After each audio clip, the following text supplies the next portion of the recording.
Hi from Ellerslie. Thanks for tuning in for our latest COVID update.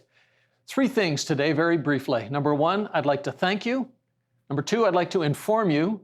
And number 3, I would like to encourage you briefly with a perspective from God's Word. So, first of all, thank you. Thanks for your patience with us as we keep trying to figure it out and adapt in the best way we can to current realities.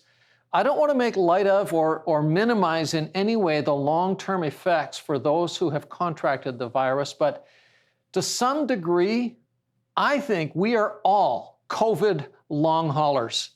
It struck me the other day that, it's been a long haul when you look forward to a Zoom meeting because at least then you don't have to wear a mask and you can see a smile.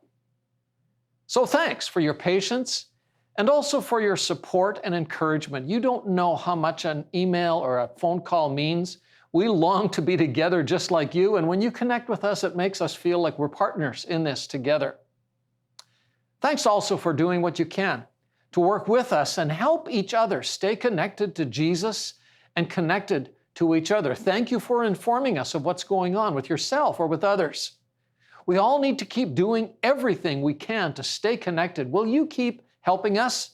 Speaking of keeping up to date with each other, if you have not yet signed up for our weekly church family news update, please email us, office@erbc.ca to sign up. If you have news you'd like our church family to know about, please email us, office@erbc.ca. It's like our new church foyer.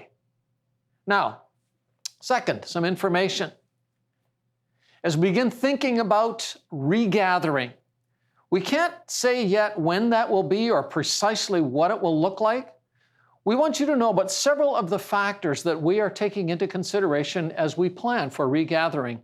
First, we realize that most likely all of our worship gatherings will be smaller than they were when we shut down for a number of reasons.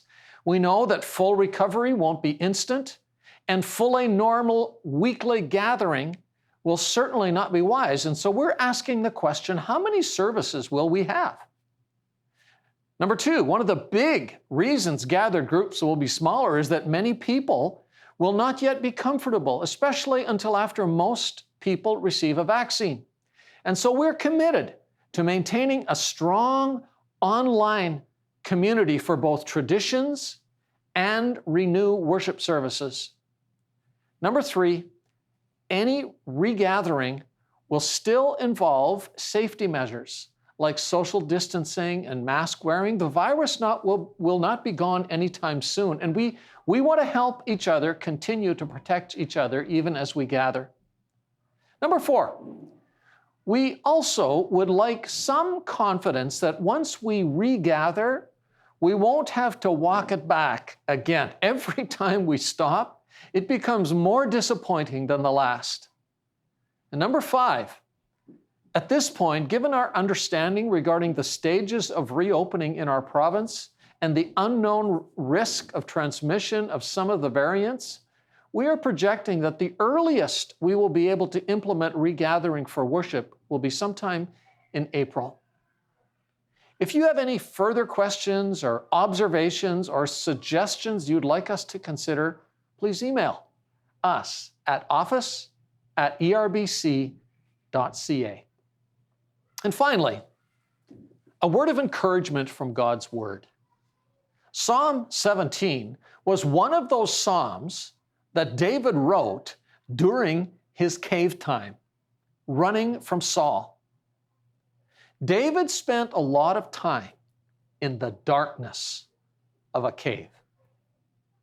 And that puts new light, I think, on Psalm 17, verse 8, where he says, as his prayer, "Keep me as the apple of your eye.